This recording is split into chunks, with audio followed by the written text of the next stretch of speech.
You're listening to the DreArea Sports Show, live on YouTube and X. Make sure to like, share, and subscribe.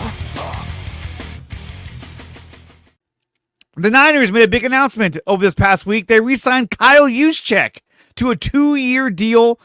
Let's take a look at the details. A 2-year deal worth $8 million. $7 million of it was guaranteed. And they made a flurry of signings. Were they big signings? Some of them I think were kind of big signings. But they brought back Kyle Juszczyk. This is a locker room leader, a team favorite. Now, a lot of people were kind of thrown off by this signing because they felt like, hey, look, I thought we're moving on past Kyle Juszczyk. I thought maybe it was time for us to go to a different set of personnel. Why are we bringing back Kyle Juszczyk? But I think the main reason is this. So they took the same amount of money they were going to pay him this next season, and they turned that into a 2-year deal. Now, $7 million is guaranteed, but he was set to make about, I think, $7 million to $8 million this coming season. Now, with the new contract, they've taken the last year of his contract and turned it into 2 years. Turned it into 2 years, which I think is great. Like I said, a lot of people were like, no, they shouldn't re-sign him. Why are they re-signing him? But look, he's a leader in the locker room. You got to have a little bit of that veteran leadership in the locker room, especially when you're going into a draft where you're going to be drafting heavily, not only for defense, but for offense as well. And so you're stuffing your locker room full of just young players. And I think this is a great thing to do, is to bring in somebody who's a little more experienced, has that veteran leadership.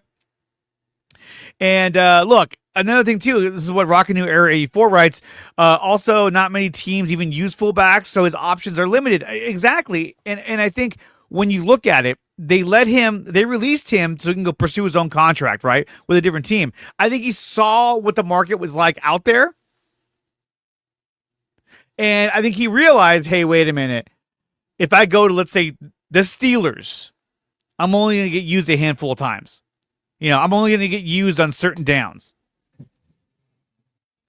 The Niners, he's an integral part of their offense, even if he doesn't get the ball. They have him in motion. They have him as a receiver. They have him in the backfield blocking. So he does a lot of things. And I think that, when it comes to someone like Kyle Shanahan, I think that that's what he wanted. He wanted somebody that he is familiar with, someone that he knows how to use.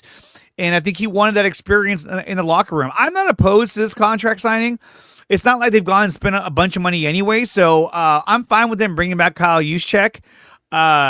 It was either that or, they changed their whole philosophy on offense by not using the fullback when they've used that fullback for the past 6 years now. So I'm okay with the signing.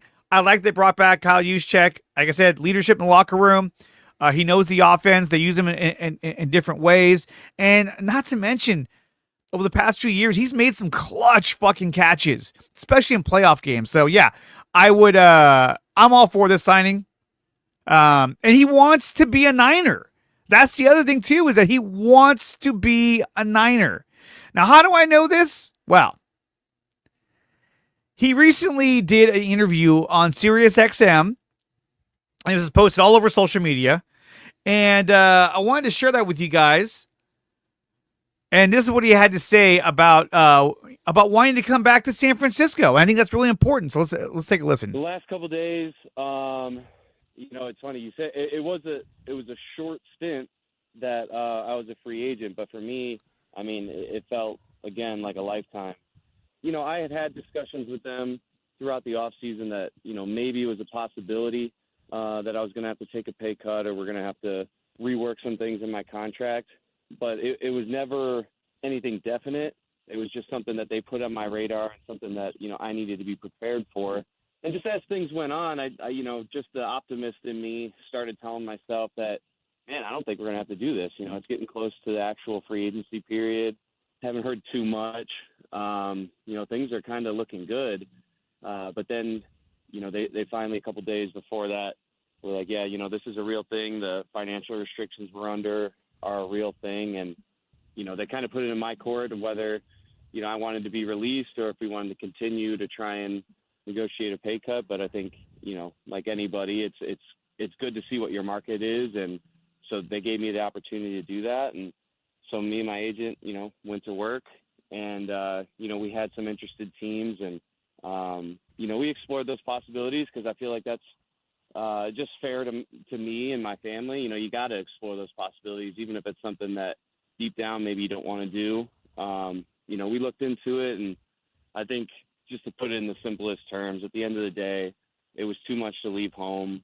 I wanted to be a Niner, and we were able to get to a number that I was comfortable with, and then we were able to make the deal, and I couldn't be happier, and I'm trying not to look back at all. Like, I'm just happy to be there and know I'm locked in for 2 more years. The last couple. Well, and so I think what's important to take from this, right, is that he wants to be a Niner. He wants to play for the San Francisco 49ers. He's committed to the 49ers. And I think you have to have that. You have to have guys that want to be here, guys that want to contribute to this team, guys that want to get this team over the hump. And I think that's what's important about re-signing a guy like Kyle Juszczyk. Rockin' New Era 84 writes, Juice should be more involved in the offense, great hands, not utilized more. 1 to 3 total touches per game wouldn't hurt, in my opinion. No, and I agree. I think they could use him a lot. But another thing, too, that he mentioned was that the Niners allowed him to go out there and kind of test the market to see what his value is, like what he's worth. And I don't think he got a lot because not a lot of teams use fullbacks anymore. And he knows that the Niners still use the fullback. So I think, look, he went out there, he tested the market, probably got an offer from the Steelers. It was probably a really shitty offer, probably like $2 million, $3 million. Who knows? Who knows? He wanted to come back here. He wanted to be on the Niners. He wants to see the Niners succeed. And what did they do? They rewarded him, brought him back on a 2-year deal, turned that 1-year deal of salary into 2 years, and now he's here for another couple of years. And like I said, hopefully he'll bring a little bit of that leadership that this team has kind of been lacking, especially last season. You got players fighting with one another. It was ridiculous. Thank you for watching this video. If you want more of this content, then check out some of these recommended videos right here on your screen. Make sure you like, share, and subscribe to the channel. And if you want to support the channel, you can do so by going to my website, which is nicotina.net, and there are memberships available under DreArea Sports.